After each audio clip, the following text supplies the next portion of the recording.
Hello everyone. Today we're going to be reading The Invisible Boy by Trudy Ludwig, illustrated by Patrice Barton.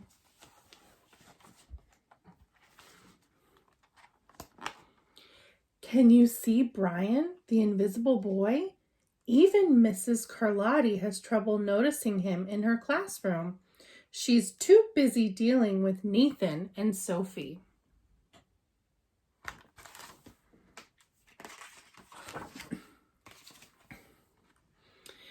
Nathan has problems with what Mrs. Carlotti calls volume control. He uses his outside voice inside too much. Sophie whines and complains when she doesn't get her way. Nathan and Sophie take up a lot of space. Brian doesn't.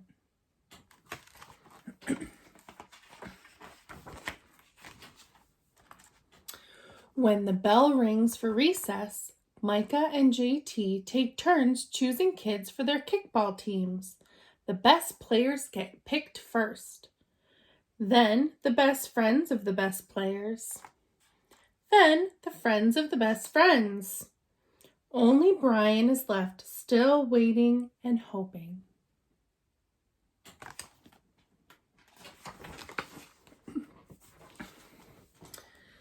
JT glances in Brian's direction just as quickly looks away. We've got enough players for each team, he tells the others. Let's play ball.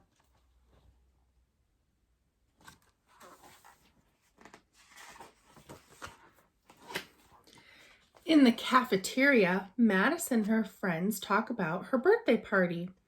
The rope swing over the pool was awesome, says JT. Yeah, so was the water slide, adds Fiona.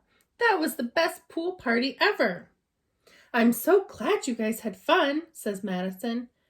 Everybody did, except Brian. He wasn't invited.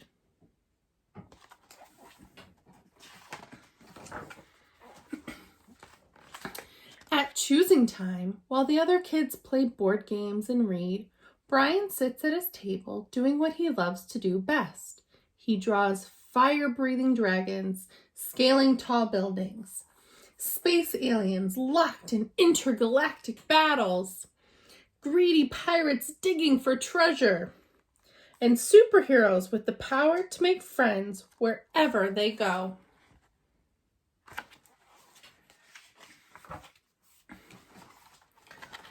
On Monday morning, Mrs. Carlotti introduces Justin, a new student, to the class.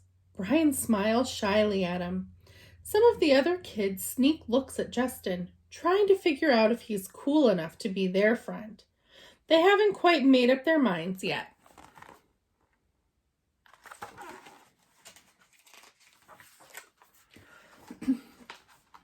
At lunch, Madison and JT watch Justin eat with chopsticks. What's that? Asks Madison as she points to Justin's food. It's bulgogi. What? Bulgogi. It's Korean barbecued beef. My grandma made it for me. It's really good. Do you want to try some? There's no way I'd eat bulgogi. At that, and then the kids laugh. All of them, that is, except Brian. He sits there wondering which is worse, being laughed at or feeling invisible.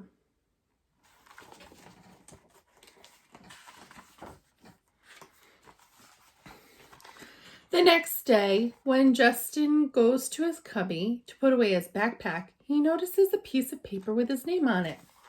Justin, I thought the bulgogi looked good. Brian, yum.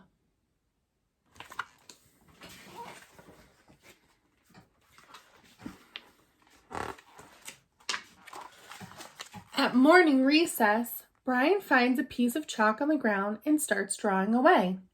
You're Brian, right? Yeah. Thanks for the note. Hey, Justin, Emilio calls out from the tetherball court. You're up next. Sorry, I gotta go, says Justin. By the way, that's a really cool drawing, he adds before taking off.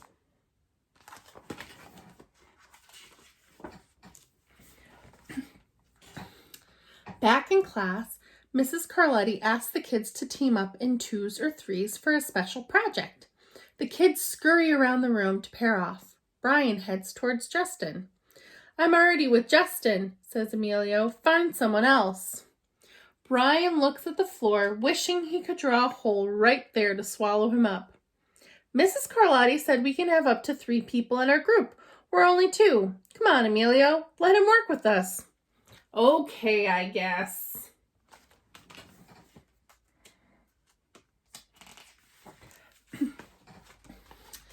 Mrs. Carlotti gives the class directions for the project. Your assignment is to work together to write a story about what you see in that photograph. Use your imagination and have fun. "Whoa, cool," says Emilio. "What kind of people do you think live in the houses like that?"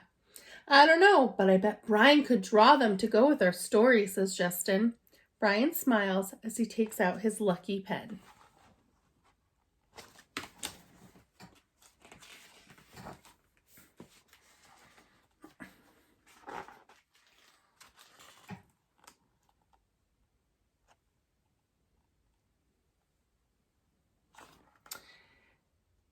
The crooked story we made up on the spot.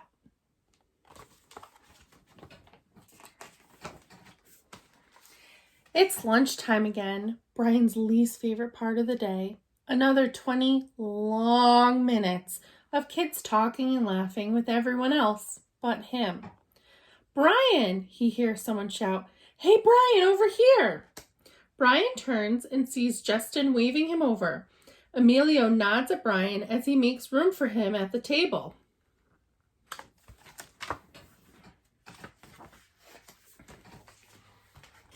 "Cookie? Thanks." Maybe, just maybe, Brian's not so invisible after all.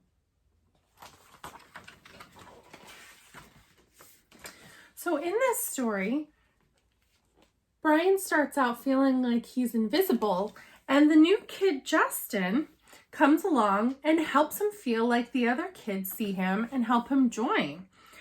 What are some of the things that Justin did to make Brian feel less invisible? Either talk about it with your family or write it down in your journal.